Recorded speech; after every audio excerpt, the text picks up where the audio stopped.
कोण मारेल धुळे महानगरपालिकेच्या निवडणुकीची बाजी? भाजपने दिलाय 55+ नारा. या मागील नेमके गणित काय? शिवसेना आणि राष्ट्रवादी का करताय स्वबळाची तयारी? जाणून घेऊया धुळ्यातील स्थानिक राजकीय समीकरणे. नमस्कार, मी अनिल चव्हाण आणि आपण बघत आहात झेप मराठी. मित्र हो, राज्यात स्थानिक स्वराज्य संस्थांच्या निवडणुकीची रणधुमाळी सुरू आहे. सत्तेतील महायुतीत असलेल्या तिन्ही पक्षांमध्ये अनेक ठिकाणी फाटाफूट होत असल्याचं चित्र आहे. महायुतीतील तिन्ही घटक पक्ष काही ठिकाणी वेगवेगळे लढताय, तर काही ठिकाणी त्यांनी महाविकास आघाडीतील पक्षांशी हात मिळवणी केली. धुळ्यातही महायुतीमध्ये ठिणगी पडल्याचं चित्र आहे, कारण सत्तेतील भारतीय जनता पार्टीने 55+ नारा दिलाय. आता ह्या 55 आकड्याचं गणित नीट समजून घेऊया. धुळे महानगरपालिकेत एकूण 74 नगरसेवक निवडून जाणार आहेत. यापैकी 55 वजा केले तर उरतात फक्त 19. शहराचा भौगोलिक आणि मतदारनिहाय विचार केला तर 74 पैकी 18 ते 19 नगरसेवक हे मुस्लिम प्रभागातून निवडून जाणार आहेत. म्हणजेच 18 ते 19 मुस्लिम जागा वगळता उरलेल्या सर्व जागा भारतीय जनता पार्टी लढवणार असल्याचं त्यांनी जाहीर केलंय. मग यात महायुतीत असलेल्या मित्र पक्षांचा संबंध येतो कुठे? शहरातील हिंदू बहुल भागातील 55 जागा भाजपा लढवणार आहेत.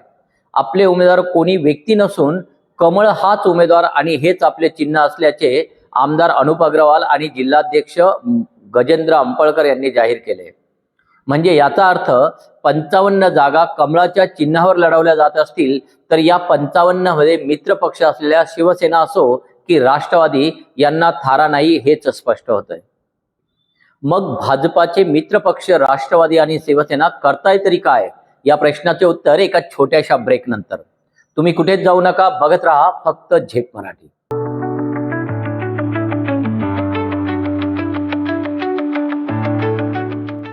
ब्रेक नंतर पुन्हा एकदा आपलं स्वागत. आपण बोलत होतो भाजपाच्या मित्र पक्षांसंदर्भात. मुळात धुळ्यात भाजपा मित्र पक्षांना सोबत घेऊन आम्ही महायुतीचे घटक आहोत हे कधी दाखवतच नाही.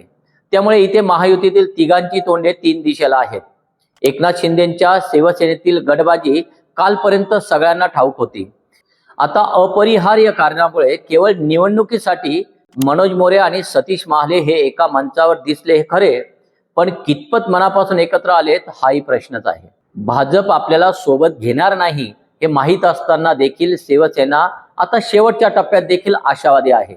आम्हाला सन्मानाच्या जागा दिल्या नाहीत तर आम्ही स्वबळावर लढू, अशी घोषणा त्यांनी नुकतीच केली. उशिरा का होईना त्यांना जाग आली असे म्हणता येईल. आता राहिला मुद्दा राष्ट्रवादीचा, तर राष्ट्रवादीने देखील आता स्वबळावर लढण्याचे अधिकृतपणे जाहीर केले. मुळात राष्ट्रवादी काँग्रेसला भाजपा सोबत घेईल याची शक्यता आधीपासून कमीच होती. याचे कारण म्हणजे राष्ट्रवादी काँग्रेसने माजी आमदार डॉक्टर फारुख शाह यांना सुकाणू समितीचे अध्यक्ष केलंय आणि त्यांच्या नेतृत्वाखाली महापालिकेची निवडणूक ते लढणार आहेत. वर्षभरापूर्वी झालेल्या विधानसभा निवडणुकीत डॉक्टर फारुख शाह यांच्या विरोधात भाजपाचे अनुप अग्रवाल निवडून आलेत.